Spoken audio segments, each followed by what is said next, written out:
पावन अपने हाथ उठे। कृष्णाय वासुदेवाय हरिये परमात्मने न क्लेश नाशाय गोविंदाय नमो नमः। गोविंदाय नमो। वसुदेव सुतम देवम कंसानूरमर्दनम देवकी परमानंदम कृष्ण जगत गुरु कृष्ण वंदे श्री कृष्णा शरणौ मम। श्री कृष्णा शरणौ मम। श्री कृष्णा शरणौ। भाग्यशाली कल्याणकारी देवियों, बड़भागी गीता के पैरोकार मेरे सज्जनों, धार्मिक भाइयों, जैसा आप भली प्रकार जानते हैं, इन दिनों पावन कार्तिक मास जारी है।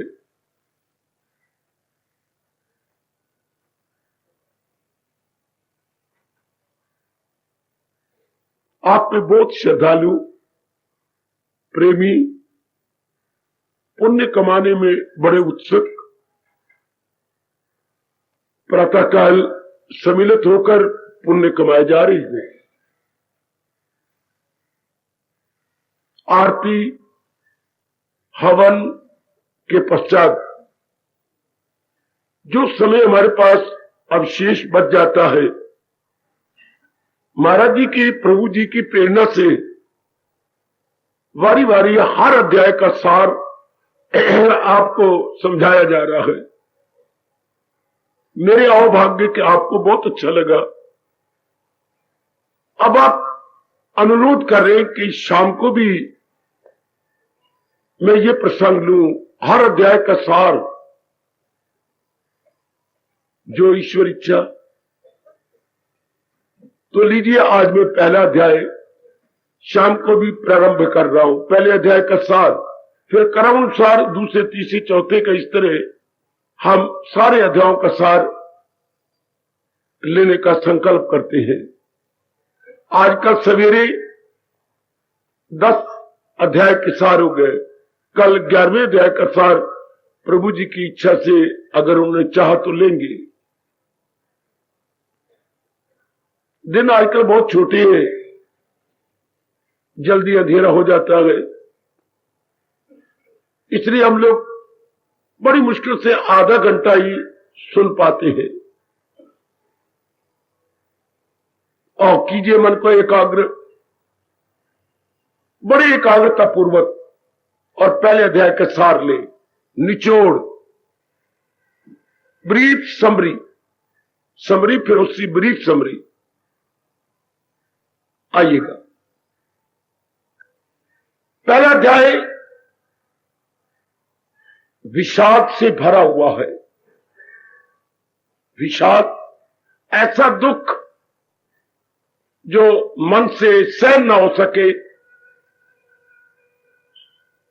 इसको विषाद बोलते हैं। हमारा अपना शब्द है राष्ट्रभाषा का विषाद। एक्सट्रीम पेन, एक्सट्रीम सफरिंग,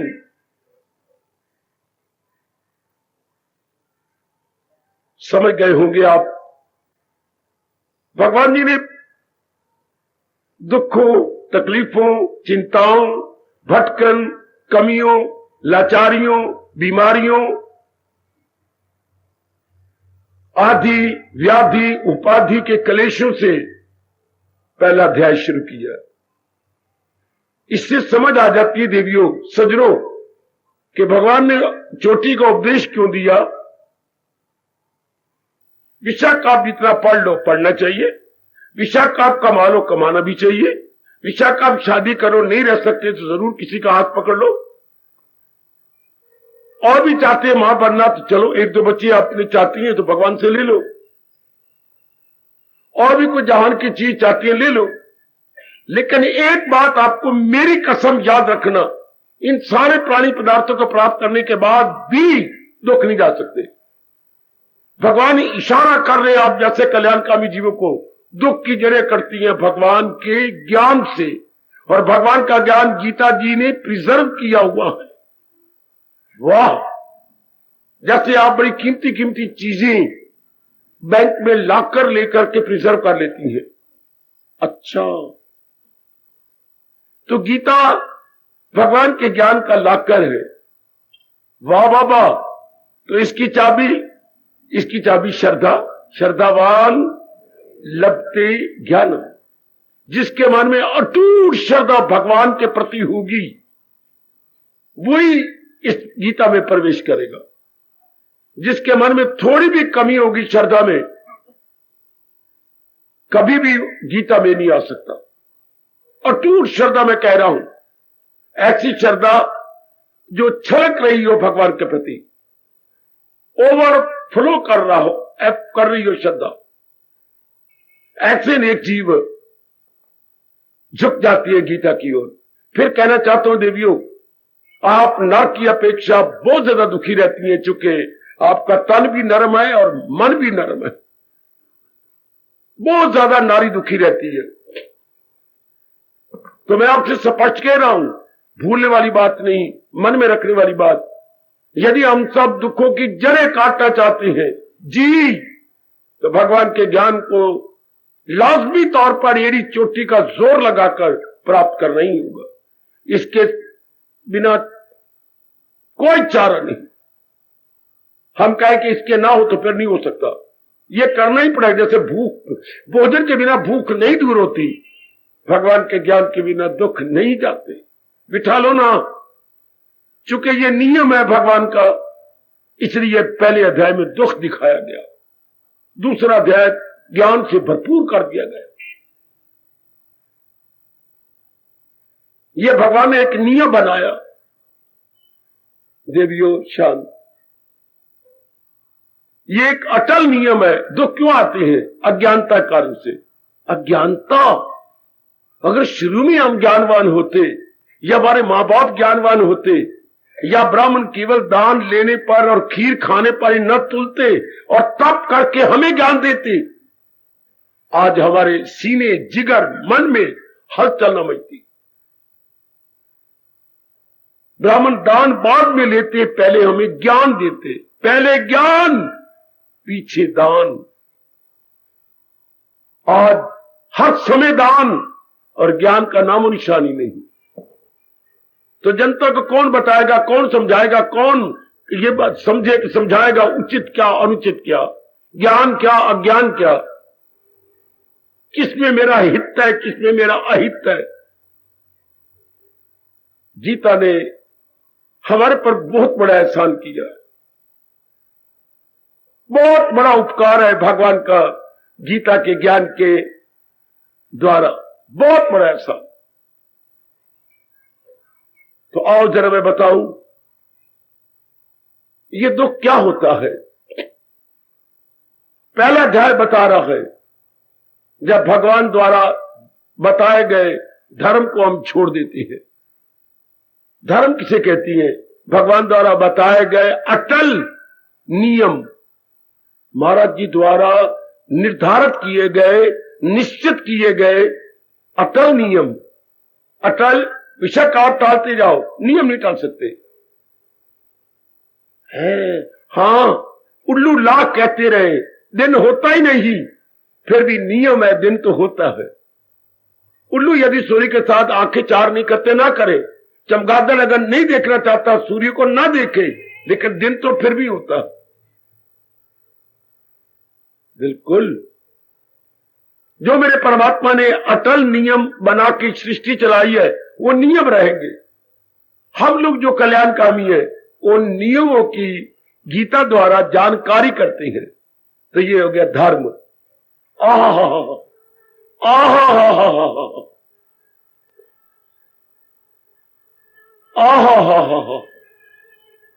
ऐसे अटल नियम, ऐसे अटल rules and regulations made by blessed lord Krishna for the welfare of society, humanity, for the welfare of humanity. Oh yes, ऐसा समय आ चुका है, वो जाने जिनकी सृष्टि है। जनता को ना तो भगवान पर विश्वास रहा, फिर भगवान के ज्ञान पर भला कहां विश्वास रहेगा। तो क्या बिगड़ रहा है भगवान का? नहीं। क्या नियमों का बिगड़ रहा है? कुछ नहीं। क्या गीता जी का बिगड़ रहा है? नहीं। हमारा ही भट्ठा बैठता जा रहा। हम मानव जाति, ज्ञान तो हमें मानव जाति को चाहिए, दरिंदों को नहीं, परिंदों को नहीं, चरिंदों को नहीं। हाँ, मानव जाति जिनको भगवान ने विशेष बुद्धि दी है, उन्हीं को ज्ञान चाहिए। इसलिए आज मानव जाति बहुत दुखी है, और हमारे दुख के कारण से दरिंदे, परिंदे, चरिंदे हमें गिन गिन के हजारों गालियां दे रही हैं। बाबा, ये एनिमल, बर्ड्स, बीस्ट हमें गालियां दे रहे हैं। हां, क्यों? हम अपने दुख अपने तक रखते ना, हम तो बाहर निकल के इनको भी बहुत तंग कर रहे हैं। कौन सा जानवर है जिसको हमने तंग नहीं किया? कौन सा पशु है जिसको, पक्षी है जिसको हमने तंग नहीं किया? जल में रहने वालों को हमने नहीं छोड़ा, थल पे रहने वालों को हमने नहीं छोड़ा, और आकाश पे उड़ने वालों को हमने नहीं छोड़ा। गिन गिन के हमें गालियां देते हैं। कितने पक्षियों को हम खा जाते हैं, कितने पक्षियों का हम तजर्बा करती हैं साइंस के अंदर, डॉक्टरी के अंदर। झूठ मूठ कह के ये गैया, ये फलाना पशु गंदा है, कटवा देते हैं हम लोग। क्या हमने किस किस को जल में रहने वाली मछलियों को नहीं छोड़ा? हजारों लाखों मछलियां एक दिन में हिंदुस्तान में खाई जाती हैं, किसी को हमने छोड़ा भी है? अगर भैंस ने दूध देना चाहती है, हम टीका लगवा करके, वो दूध होता है, वो खून होता है, मजबूर कर देती है उसके किस्में हवाने में दूध लाने के लिए, या ढंगा डाल के, वृषे रस्सी डाल करके मार के मजबूर कर देंगे। हाय, ज्ञान के बिना इंसान खुद भी दुखी, इनको भी दुखी कर दिया। एक कंट्री दूसरे कंट्री को हड़प करना चाहता है, आप प्रत्यक्ष देख रहे हैं। हड़प, खा जाना चाहता है दूसरा कंट्री। अड़ोसी पड़ोसी यूं खाना चाहती है जैसे छोटी मछली को बड़ी मछली हड़प करना चाहती है। तो अज्ञानी इंसान न केवल अपने लिए बल्कि समाज के लिए भी अत्यंत दुखदायी होता है। जैसे टीबी का रोगी अगर समाज में चक्कर काटता रहे, समाज का भट्ठा बिठा के रख देगा, क्योंकि उससे क्या निकलते हैं? कीटाणु निकलते हैं, और जो हवा द्वारा फैल जाती है और हमारे अंदर प्रवेश करते हैं। जैसे प्लेग अभी 2 दिन 4 दिन ही रही थी देश में, आपके जहाजों को विदेश में भी नहीं जाने देते थे।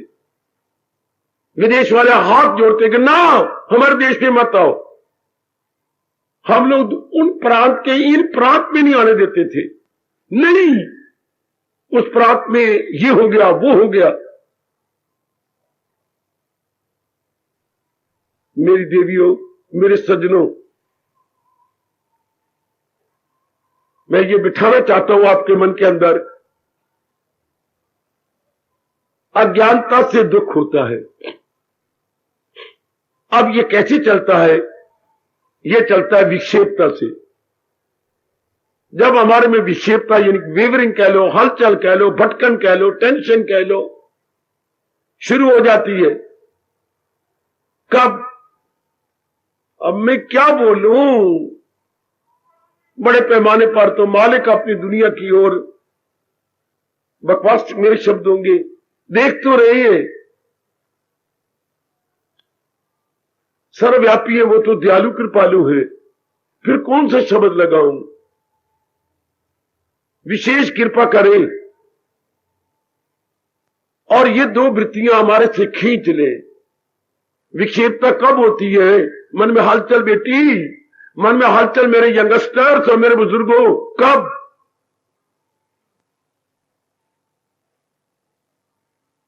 ये 2 लहरें मन में काम करती हैं। कौन सी? अनुकूलता, प्रतिकूलता।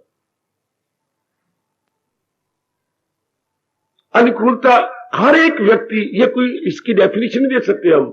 अनुकूलता क्या, नहीं समझा जा सकता। प्रतिकूलता क्या नहीं कहा जा सकता। क्यों? हमारी मन का कुछ स्वभाव अपना अपना है, चूंकि हर एक के संस्कार अलग अलग है।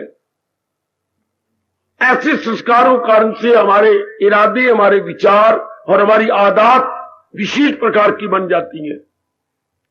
हमें विशेष विशेष प्राणी, विशेष विशेष विचार, विशेष विशेष स्थान, विशेष विशेष खाना पीना अच्छा लगता है।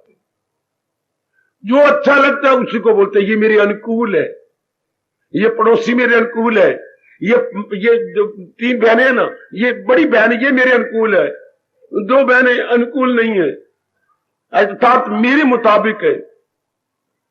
अच्छा, तो जिनको हम अपने संस्कारों और अपने मन के सपर्क के अनुसार सज्जनों देवियों अनुकूल मानती हैं, हाँ, उनसे सुख मिलता है। ये मेरे मुताबिक है, उर्दू में बोलेंगे मुताबिक, मेरे क्या है, फेवरेबल है। हम कहेंगे ये मेरे लिए फेवरेबल है, ये अपनी धारणा है। कोई भगवान ने थोड़ा कहा है कि ये फेवरेबल है, हमने अपने स्वभाव अनुसार कहा ये फेवरेबल है, उससे सुख मिलेगा। और फिर कई घर के अंदर अनफेवरेबल भी होंगे, प्रतिकूल भी होंगे, उससे दुख मिलेगा। ये 2 वृत्तियां जोरों से काम कर रही है संसार में, अनुकूलता प्रतिकूलता। जहां भी मनुष्य जाति रहती है बड़े जोरों से ये काम कर रही है, ये फेवरेबल है या अनफेवरेबल है। फिर और दुख की बात देखिए, इंसान क्यों ना पिस जाए। आज जिसको आप कहते हैं ये फेवरेबल है, ये आपके अनुकूल है, शायद हफ्ते बाद, 2 हफ्ते बाद, महीने बाद, 6 महीने बाद, साल के बाद वो अनुकूल नहीं रहते हैं। जिनको आपने बड़े शौक से मोहर लगाई ये मेरे अनुकूल है, वही कुछ समय के बाद कह देती अनुकूल नहीं। क्यों? प्रकृति में एक और नियम काम करता है। जिनको हम अनुकूल कहेंगे उनका प्रयोग करेंगे ना, हाँ करेंगे, मिलेंगे जुलेंगे, दुख सुख में काम आएंगे, कुछ मांगे तो हम अपनी ओर से देंगे। ज्यादा समय जो हमारे अनुकूल उनके पास बैठ के दिल करता है बात करे, व्यवहार करे, जरूर। जो भी हम अनुकूल और प्रतिकूलों को हम अपने दूर से दूर करना चाहते हैं, फार अवे, फारदर, मोर फार अवे, हम उनसे दूर रहना चाहते हैं। जो अनुकूल है उनके नजदीक रहना चाहते हैं, उनका समय ज्यादा लेना चाहते हैं, ज्यादा समय अपने देना चाहते हैं। हाय, प्रकृति के अंदर ये एक और नियम है। क्या? लॉ ऑफ डिमिनिशिंग यूटिलिटी, क्या? उपयोगिता ह्रास नियम। जब बार बार हम एक दूसरे का प्रयोग करेंगे, आप मेरा, मैं आपका, मैं संसारिक रूप में कहूंगा, संसारिक रूप में जब आप एक दूसरे का प्रयोग करते हैं, एक दूसरे का रस खींचते जाते हैं। जो उसका बुद्धि का रस है वो खींच लेंगे, आप मन का रस खींचेंगे, तन का रस खींचेंगे, एक समय होता है समय का रस खींचेंगे। अच्छा, वो आपका खींचेगा तभी तो कोई दोस्त बनेगा, तभी तो दोनों इकट्ठे बैठेंगे और एंजॉय करेंगे। हाँ, कुछ समय के बाद आपस से ही हमें क्या रस नहीं आएगा। हाय हाय हाय, कुछ दिन तो अच्छा, चाहे पत्नी भी क्यों नहीं, पति भी हो, सगा भाई हो, मां जी हो, पिताजी हो, और देवी देवता भी क्यों ना हो, है उस समय तो हमें रस मिलता है, लेकिन फिर वो हमारे मुताबिक नहीं रहते। प्रकृति का नियम, न पत्नी का दोष, न पति का दोष, न मां, न बाप का, न बहन का, न भाई का, दोनों भाई का, दोनों बहनों का नहीं, किसी का दोष नहीं। नियम परमात्मा ने ऐसे बनाया है कि आप जब दोनों का प्रयोग लगातार करेंगे उसमें रस खत्म। उपयोगिता ह्रास, किसी समय विकास था, प्यार बढ़ता जा रहा था चंद्रमा की कलाओं की तरह, अब वही नियम है चंद्र के बाद घट जाएगा। आपने कहावत अपने देश में नहीं सुनी, मैं सुना देता हूं, 4 दिन शौक दे फिर हुआ कुत्ते भौंक दे। या ये भी सुना होगा, 4 दिन की चांदनी और फिर अंधेरी रात है। ये 4 दिन की बातें हैं। फिर क्या होता है? मन में विक्षेपता आ जाती है। मैं समय विक्षेपता कह रहा हूं, मन में हलचल मच जाती है। या मेरे अनुकूल नहीं रहे, मेरे मुताबिक नहीं रहे, मेरी बात को काटने लगे, मैं इनको अच्छा नहीं लगता, इत्यादि इत्यादि शब्दों का, शब्दावली का प्रयोग करेंगे। अब उनके पास कम बैठेंगे, फिर नमस्ते तक बात रह जाएगी, फिर नमस्ते भी नहीं करेंगे, जहां मिलेंगे क्या गर्दन कतरा जाएंगे। नमस्ते भी गई, अच्छा ये मन में विक्षेपता आ गई, तो फिर विक्षेपता ये बढ़ेगी, उससे भी उससे भी उससे भी। विक्षेपता के बाद मन में क्लेश आता है। क्लेश, मैं क्या करूं, ये ठीक नहीं है। गिले शिकवे शिकायत, दुख शुरू देखो कहां से हो रहा है, देखो टेंशन से, अर्थात विक्षेपता से। और ये जरा आगे बढ़ा, बालक बना दुख, बालक से जरा नहीं, बालक से वो गया अपने शिशु नहीं किशोर अवस्था में, जिसे अब टीन एज बोलती है, टीन एज तक गया तो क्या हो गया, तो फिर हो गया हमारे क्या क्लेश, क्लेश और दुख बढ़ा, विक्षेपता और बड़ी, वश नहीं चलता, रात को नींद कम हो जाएगी, यही शिकवे देते रहेंगे लेटे लेटे। कितने अच्छे थे, कितने स्वार्थी हो गए हैं, मैं लोगों का भला करता करता मर जाता हूं, पर कोई भी मेरा भला नहीं करता, इत्यादि। टाइम बड़ा थोड़े बच्चे, क्लेश, ये क्लेश बड़ी जल्दी जवान होकर के दुख का रूप ले लेगा। है विक्षेपता, हाँ। फिर अगली स्टेज आ गई क्लेश, तीसरी स्टेज है दुख। और दुख फिर एक प्रकार का थोड़ा है, शारीरिक दुख, मानसिक दुख, पारिवारिक दुख। इसी को हम बोलते हैं आदि, व्याधि और उपाधि। ये शुरू हो गए। जब ये बढ़ने लग जाए बदकिस्मती से, तो फिर क्या सहा नहीं जाता, छम छम हम रोते हैं, चाहे हमारी उम्र कितनी क्यों ना हो गई हो। क्या शर्म आती हो तो बाथरूम में आप बैठ के रो लेती होंगी, फिर हम छम छम रोते हैं और व्यवहार करना ही नहीं चाहते, गाली गलौज तक बातें शुरू हो जाती हैं। चाहे हमारा कितना रिश्ता नजदीकी हो, जिनके लिए हम तरसते हैं उनको दोनों हाथों से धक्के मारते हैं, जाओ ना, मेरे से बात न करो, मुझे आप अच्छे नहीं लगते। चाहे बच्चे हो, चाहे कितना नजदीकी रिश्ता हो, जब सहा ना जाए और हमारी तबीयत बड़ी अजीब सी बने और ब्लड प्रेशर भी हाई रहने लगे, उसको कहती है विषाद। अर्जुन को इस रूप में दिखाया गया पहले अध्याय में। नाना प्रकार के गिले शिकवे अपने महाराज जी को दे रहा, अपने भगवान को दे रहा, अपने को और भगवान को मूर्ख कह रहा है। क्योंकि बुद्धि पर जब विषाद के कारण से पर्दे पर बुद्धि का अपना काम करना छोड़ देती। बुद्धि का काम था उचित अनुचित की पहचान कराना। वो मेरे सज्जनों, मेरे देवियों, अब जब बुद्धि पर आवरण आ जाए, हाँ, तो अपना काम करना छोड़ देगी। जैसे आंख में कोई बीमारी आ जाए तो आंख में रोशनी तो है पर वो नजर नहीं देगी, यानी वो ट्रांसपेरेंट नहीं होगी, वो अंदर जो प्रकाश है वो पारदर्शी नहीं होगा, जिसे अंग्रेजी बोलती है ट्रांसपेरेंट। अंदर का प्रकाश ट्रांसपेरेंट नहीं होगा तो ये आंख काम नहीं करेगी।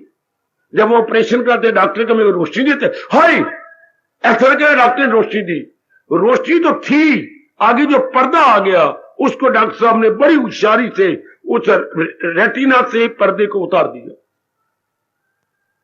बस रोशनी फिर काम करने लगी।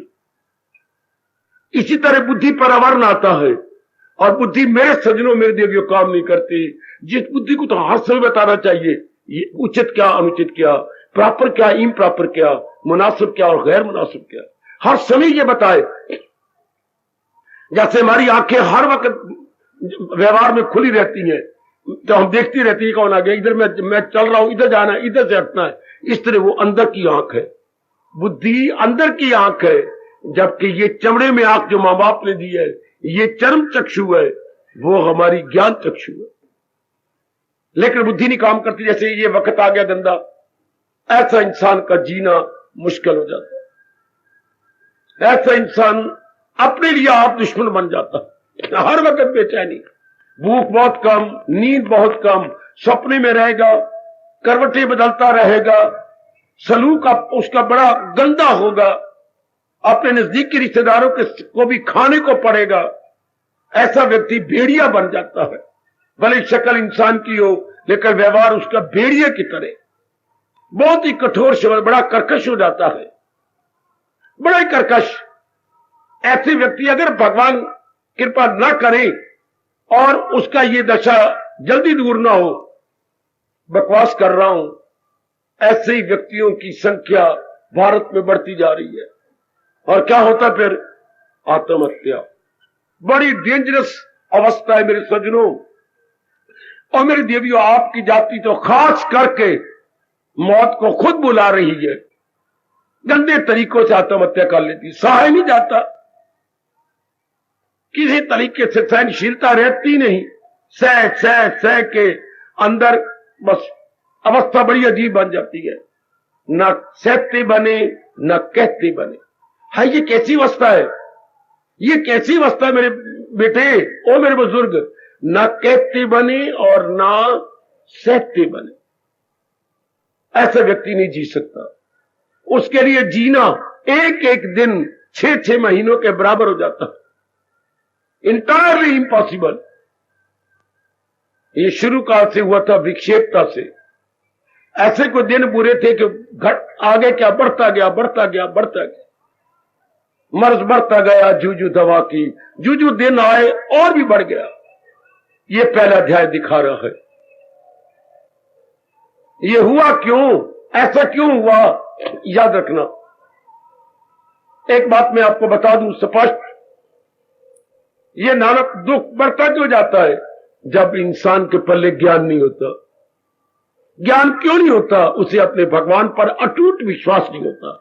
और ये वो अजीब वक्त जा रहा है, दिन प्रतिदिन आजकल पढ़े लिखे मेरे बेटे बेटियों के, यानी मॉडर्न गर्ल और मॉडर्न बॉयज का विश्वास भगवान से उठता जा रहा है। क्योंकि मां बाप हमारे नास्तिक है, उन्हीं का गंदा प्रभाव पड़ता है। बच्चे देखते रहे हैं, पिताजी मां के साथ ताश खेलती हैं, रात को क्लबों में जाती हैं, रात को 12-12 1-1 बजे तक टीवी देखते रहते हैं। शर्म नहीं आती आजकल के बच्चों को। बच्चे बैठे हैं, मां बच्चों के इधर बैठे ना, पति के पास बैठेगी। गंदे बाप अपना हाथ मां के अपनी पत्नी पर रख के बैठे, बच्चों पर कितना गंदा प्रभाव पड़ता है, कितना बुरा प्रभाव पड़ता है। बच्चे अपने घर से, टीवी से और इर्द गिर्द यारों दोस्तों से बिगड़ते चले जाते हैं और नास्तिकता बढ़ती जाती है। इतना गंदा प्रभाव पड़ता है कि बच्चे मजाक करते हैं, और देख भैया, मां ने कल्फ लगा ली है। क्या मतलब? अपने सफेद वालों को काला करने के लिए क्या क्या लगा देती हो कि मैं बूढ़ी ना लगूं। हालांकि चेहरे पर झुर्रियां पड़ चुकी हैं, या भी कोई कल्फ लगा ली करो गालों पर भी, कि गालें हमारी जरा भारी भारी नजर आए। कितना गंदा प्रभाव लड़कियों पर लड़कों पर पड़ता है। तो मां बाप नास्तिक, जहान की ओर वृत्ति है। और पिताजी की उम्र क्या है? 65 साल की। आज के जमाने में देखो मां जी कितने की है, मां कोई 60 में पैर आने वाला है। तो ये बच्चों के हवाले घर करके, बड़ी जरा घर देखना, ये कहां जा रही है दोनों? मंदिर में नहीं, गुरुद्वारे में नहीं, धर्मस्थान में नहीं, सिनेमा हॉल में। कौन सी पिक्चर लगी हुई है जो मां बाप मेरे गए और घर छोड़ के?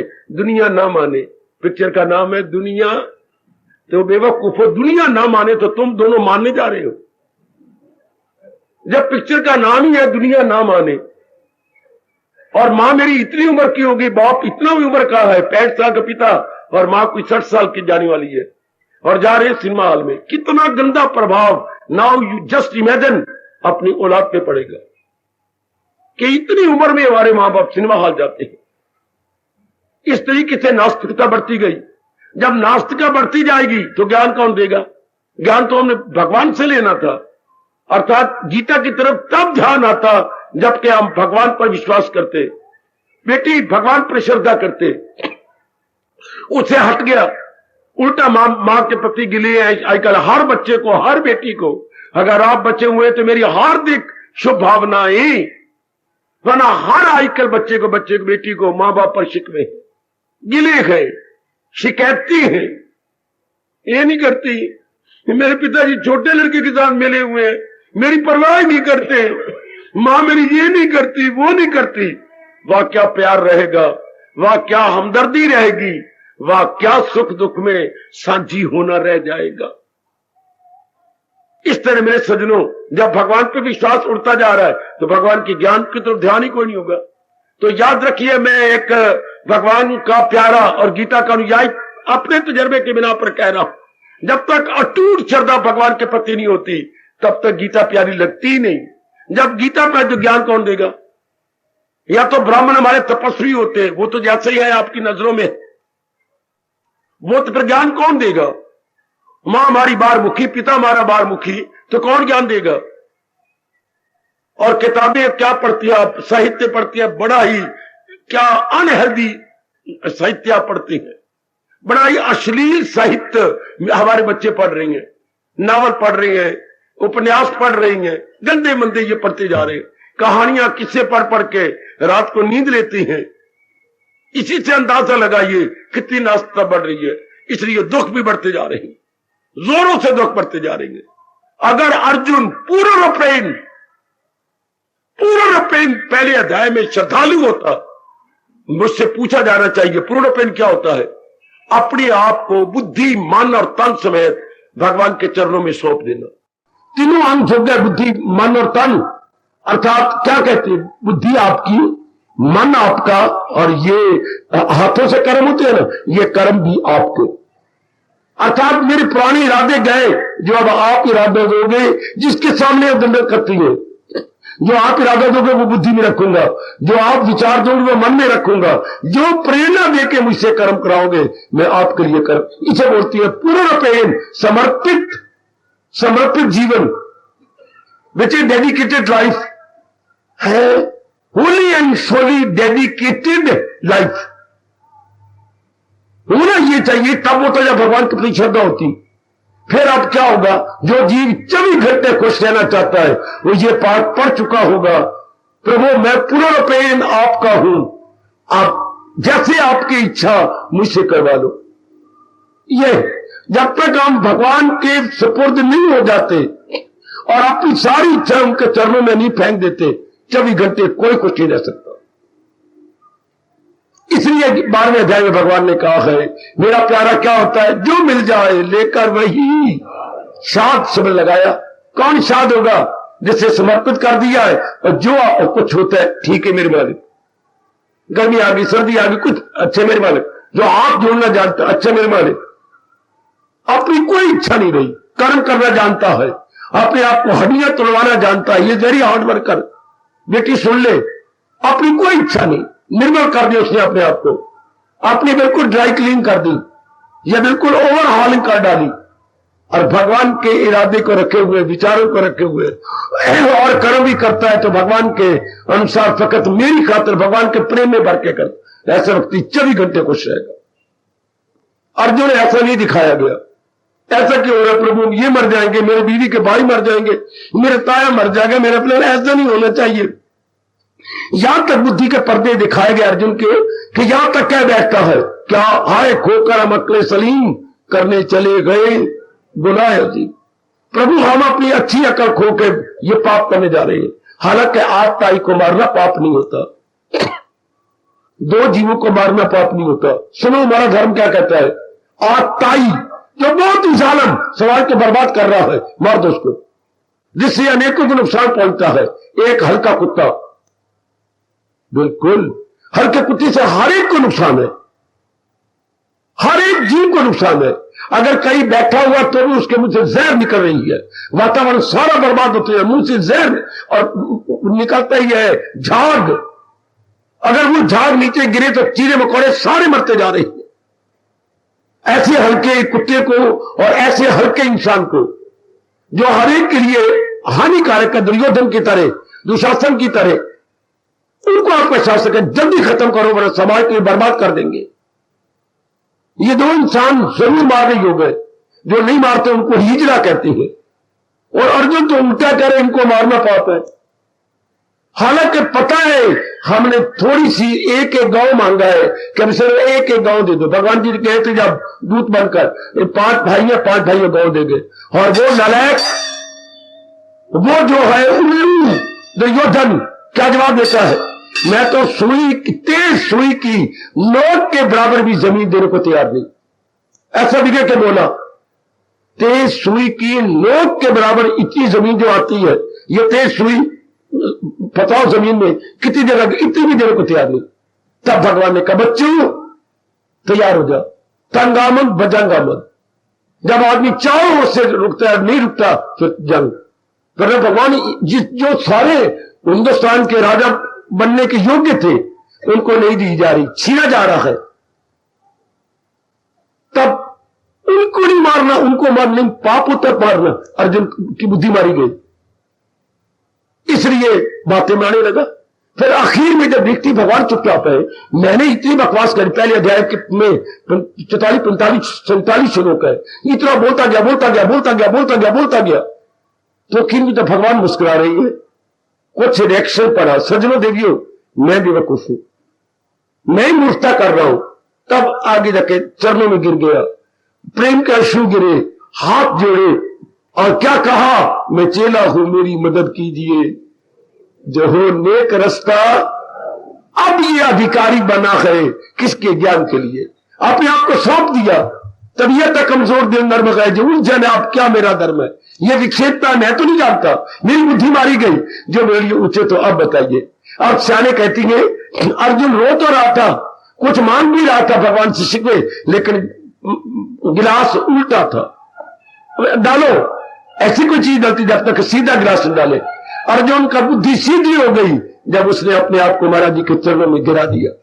पहले छाती तान के, मुझा तान के, ये नहीं होना चाहिए, ये मर जाएगा, उसका क्या बनेगा, वो क्या होगा। कई व्यक्ति इतने अहंकार में होते हैं, दुनिया गलत है, रब ने ठीक नहीं बनाया, प्रकृति ठीक नहीं है, मेरा बाप अहंकारी है, मेरी मां की परवाह कोई नहीं, यूं हाथ मारेंगे यूं हाथ मारेंगे, कभी यूं करेंगे, कभी छाती मटकाएंगे, कभी ये।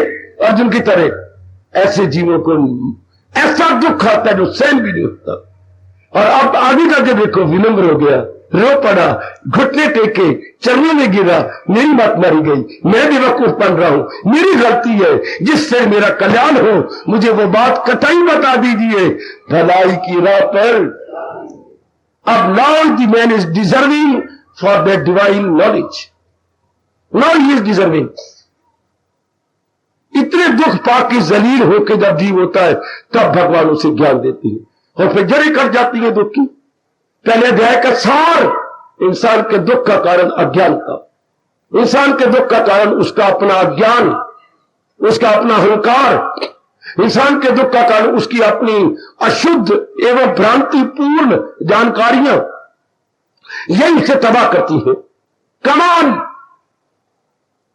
भगवान का पहला अध्याय गीता का पहले में चेतावनी देता है कि अगर जड़ें काटती है तो विनम्र हो जाओ। इसलिए हर हिंदू जब भी कभी भगवान का प्यारा बना या बनेगा तो क्या भगवान ने नियम बनाया, अपनी गुजरी जिंदगी पर नजर मारता है कि मैंने ये दुख पाया, मैंने ये दुख पाया, अपनी अज्ञानता के आधार पर मैं ये जलील हुआ, बर्बाद हुआ, तो रोता हुआ मंदिर की ओर आता है। ठोकर खा खा ठाकर लब्भा, ठोकर खा खा ठाकर लब्भा। वो देखो भारत का कवि क्या कह रहा है, सुरखरू होता है इंसान ठोकरे खाने के बाद, रंग लाती है वो मेहंदी पत्थर पे पिस जाने के बाद। कितनी मेहंदी को रगड़ा जाता है तभी आपका रंग चढ़ता है ना, चढ़ चढ़ाइए हथेली पर। इस तरह इंसान रगड़ा जाता है दुखों में अपनी बेवकूफी से, तब जाके कहता है प्रभु मैंने जो कुछ किया अपनी अज्ञानता से बेवकूफी की, मुझे अपना लो मेरे मालिक, मुझे अपना लो मेरे प्रभु। हाय अब रोता है बार बार भगवान के सामने, उन बख्श गुनाह तू मेरे, अपने पापों को याद करके रोता है, उन बख्श गुनाह तू मेरे, मैं खा दे कुकर तेरे, बड़े मेरे गुनाह रूपी खाए कुकर, अब तो मुझे बख्श दे मेरे मालिक। अब इंसान अर्जुन की तरह सीधा हो जाता है, ज्ञान का अधिकारी बन जाता है। तो दुखों का कारण पहला अध्याय बता रहे, अज्ञानता प्लस अहंकार, अज्ञानता प्लस अहंकार। जब जीव इससे मनमानी करके दुख पाके जलील हो जाता है, मनमानी करके जलील हो जाता है, तब जाके वो कृष्ण मानी करता है। मनमानी से जीव दुख पा रहा है, और आगे दूसरा अध्याय कह रहा है कृष्ण मानी से वो सुख पाने लगता है। पहले अध्याय का सार, जाइए खाइए पिए और विचार करना क्यों मैं दुखी हूं मनमानी करके। मुझे करनी कृष्णमानी थी और मैं करके मनमानी चाहता हूं मैं सुख, हो ही नहीं सकता। यह कभी बात मान ही नहीं सकती कि मेरे इरादे खराब, मेरे विचार खराब, मेरे कर्म खराब, फिर मैं सुख चाहता हूं। यह कभी ताना मार रहा है, बोए पेड़ बबूल के आम कहां से खाए, बोए तो किक्कर के पौधे हैं और मैं उम्मीद रखता हूं 10 सालों बाद आम होगा, मैं चूसा करूंगा। वह मां दे कमरे पुत्रा, आम नहीं होगा, त्रिशूल होंगे जो तुझे चुबा करेंगे। बोए पेड़ बबूल के, मैं खामोशी ले रहा हूं। कबीर का ताना, ओ मूर्ख अपने कर्मों को नजर मार, बोए पेड़ बबूल के आम कहां से खाए। हार्दिक धन्यवाद, हार्दिक आशीर्वाद। अब अपनी शहंशाह की आज आरती बड़े प्रेम और श्रद्धा से उतारे।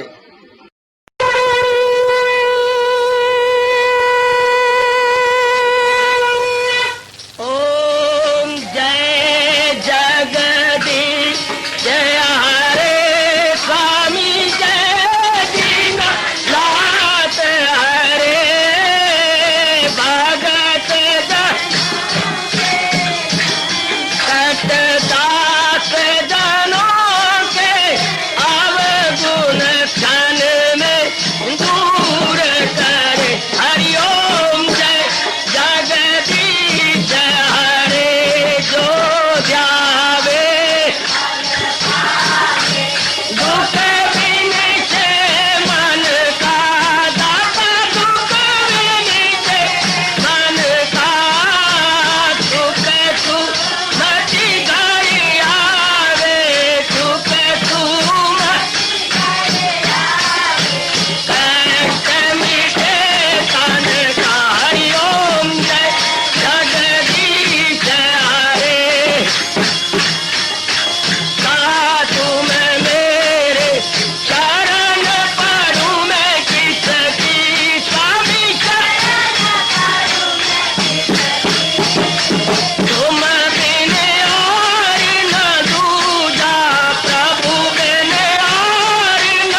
भवन्तु सुखिनः सर्वे सन्तु निरामयाः सर्वे भद्राणि पश्यन्तु मा कश्चित् दुर्भाग् भवेत्। हरि ओम शांति शांति शांति। ओम प्रभु इसलिए भगवान कृष्ण की जगत गुरु भगवान कृष्ण महाराज की सप्ताह में सफल करना इसलिए हार्दिक धन्यवाद।